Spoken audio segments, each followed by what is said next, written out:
Pig butchering. It starts with a message, wrong number maybe, or a match on an app, or someone on LinkedIn.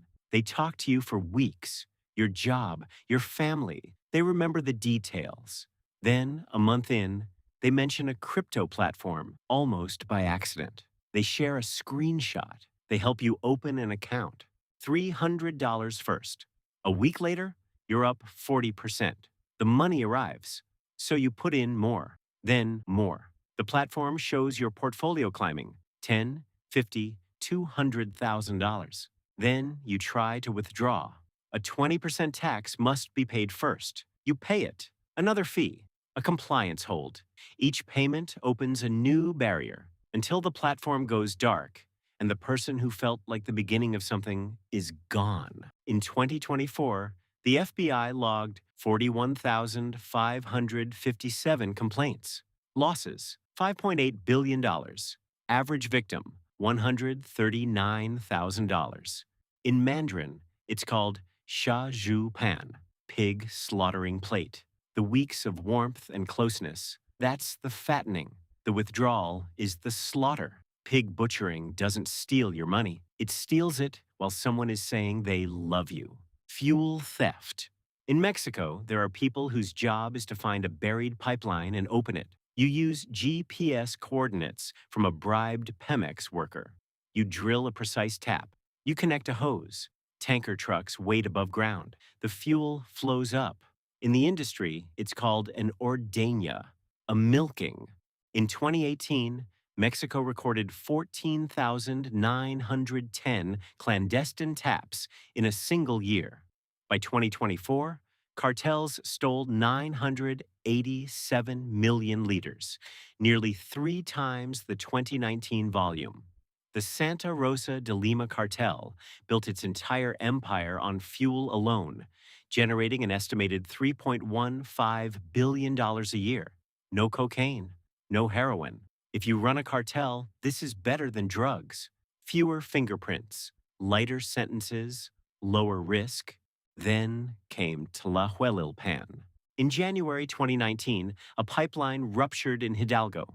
Hundreds of locals gathered to collect the leaking gasoline in buckets and bottles. Then, someone lit a flame. The explosion killed 137 people. They weren't criminals. They were just poor. Huachicol doesn't just steal from Pemex. It steals from anyone poor enough to show up with a bucket. Somalia piracy. In 1991, the Somali state collapsed. There was no Coast Guard, no Navy, nothing watching 2,000 miles of water. Foreign trawlers moved in and stripped the fishing grounds bare. Other ships dumped waste offshore. So the fishermen armed themselves. At first, they were charging a tax. Then they realized a hijacked cargo ship was worth more than any cargo of fish. The model: board a merchant vessel with skiffs and AK-47s. Take the crew hostage. Wait. Somewhere in London, an insurance company hires a negotiator. The talks last months. Then comes the strangest part. The ransom is packed in a waterproof canister, flown over the ocean, and dropped by parachute into the sea. One delivery specialist says he's dropped nearly $100 million across more than 30 jobs, including a single drop of almost $15 million. That's 160 kilos of $100 bills, 7 large suitcases falling from the sky. At its peak in 2011, piracy cost the global economy $7 billion in 1 year, the world's oldest crime, running on a wire transfer and a parachute. Art theft.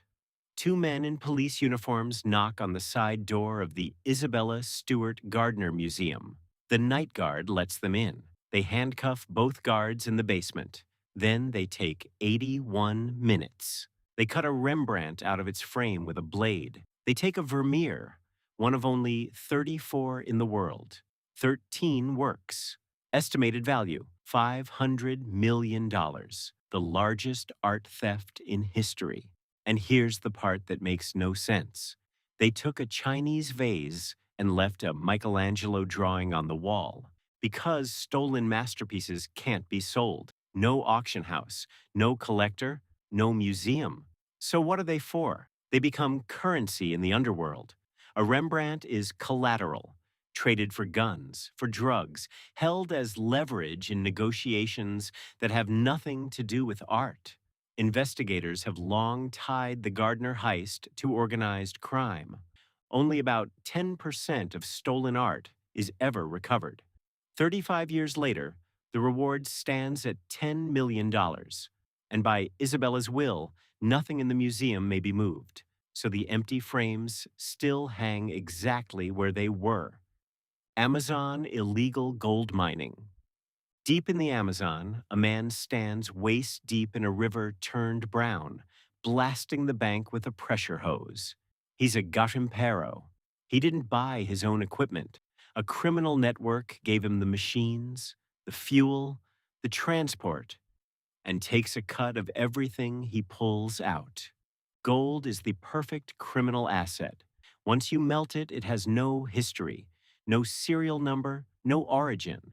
You launder it through ghost mining permits, paperwork that says the gold came from a legal site that barely produces anything.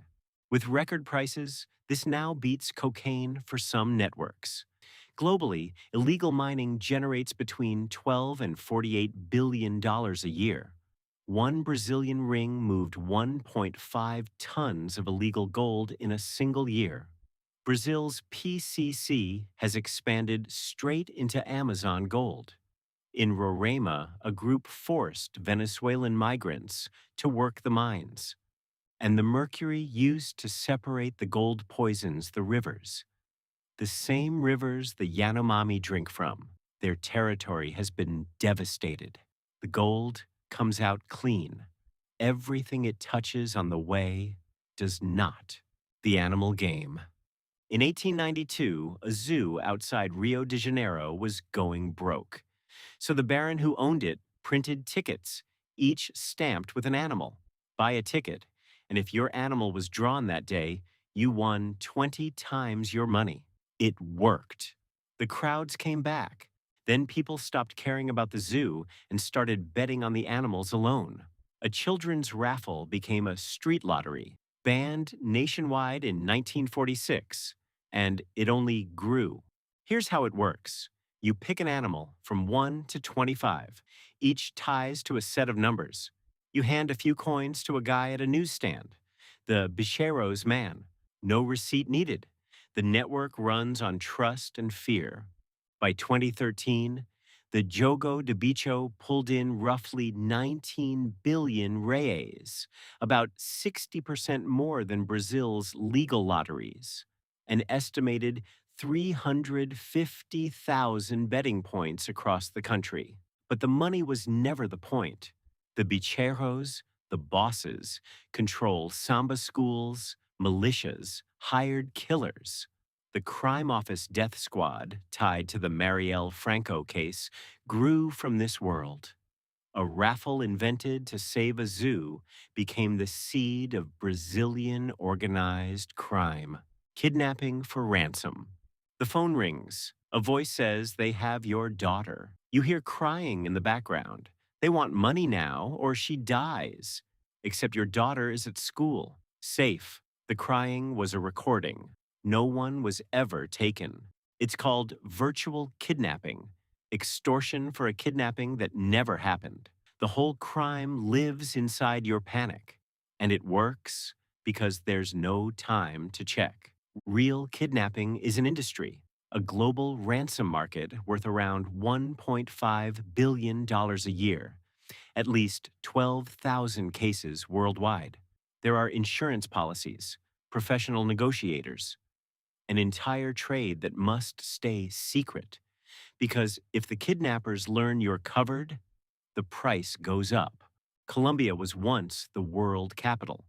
In the year 2000, 3,572 kidnappings in a single year. Guerrillas ran highway roadblocks they called the miracle catch, stopping every car to see who was worth taking. And in 1973, when the Getty family hesitated to pay, The Ndrangheta mailed a newspaper a severed ear. The note, he'll arrive in pieces. Kidnapping doesn't just sell a life back to you, it sells you the terror between the call and the truth. Money laundering. Every crime on this list has the same problem. The money is dirty. A pile of cash with no explanation is a confession, so it has to be washed. Here's the trick: you own a laundromat, or a car wash, or a restaurant, a business where customers pay in cash and no one counts the heads. On paper, 300 people washed their cars today. In reality, maybe 40 did. The other $2,000 is drug money poured into the register until it looks like an honest day's work. Now it's clean, taxable, bankable, legal. The scale is staggering. The UN estimates around 70% of illicit profits get laundered through the financial system, and less than 1% is ever seized. Total dirty money moving through the world runs into the trillions. The word itself is tied to Al Capone, who supposedly used cash businesses to hide bootlegging profits in 1920s Chicago. The laundromat story is likely a myth, but the name stuck. This is the crime that makes every other crime worth committing. Because stealing the money is easy. Keeping it is the hard part. Counterfeiting. You feel a fever coming on. You take the pill. Same box, same logo, same color as always. But this one was made in a clandestine lab. Chalk dust, paint, sometimes a little of the real drug so it almost works. Sometimes none at all. Counterfeiting isn't just fake handbags. Criminal networks copy anything with demand: luxury goods, car parts, currency, and medicine. The fake pills are the ones that kill. In 2021, the global trade in counterfeits was valued at roughly $467 billion, 2.3% of all world imports. China accounted for 45% of everything seized. Clothing, shoes, and leather made up 62%. But the World Health Organization estimates up to 10% of medicines worldwide may be fake. Think about that. 1 in 10. A fake antibiotic doesn't just fail to heal, it lets the infection win while you believe you're being treated. A fake heart pill, a fake cancer drug, handed to someone who has no reason to doubt it. Most counterfeiting feeds organized crime quietly. Nobody dies from a fake purse. Fake medicine is different. It doesn't just take your money, it takes it while you're trusting it to save your life. Drug trafficking. This is the one you came for. The classic. And the numbers are almost cartoonish. At his peak, Pablo Escobar's Medellin cartel made around $420 million a week. He controlled roughly 80% of the world's cocaine. His fortune was estimated at $30 billion. He had so much cash, he couldn't spend it or even store it properly. He lost about 10% every year. To rats chewing through it, to water damage, to bills simply rotting in warehouses. He spent $2,500 a month just on rubber bands to bundle the money. That was one man decades ago. The trade only got bigger. The UN puts global drug trafficking near $320 billion a year. Cocaine production hit 3,708 tons, up 34% in 2 years. Today, it's quieter and more corporate. Italy's Ndrangheta earns an estimated 40 to 60 billion euros a year, moving cocaine through a single port into Europe, in partnership with Brazil's PCC, which runs over half of Brazil's exports to the continent. Escobar burned cash to stay warm one cold night in the mountains. His daughter was sick. The drug trade doesn't just make money, It makes so much that money itself becomes garbage.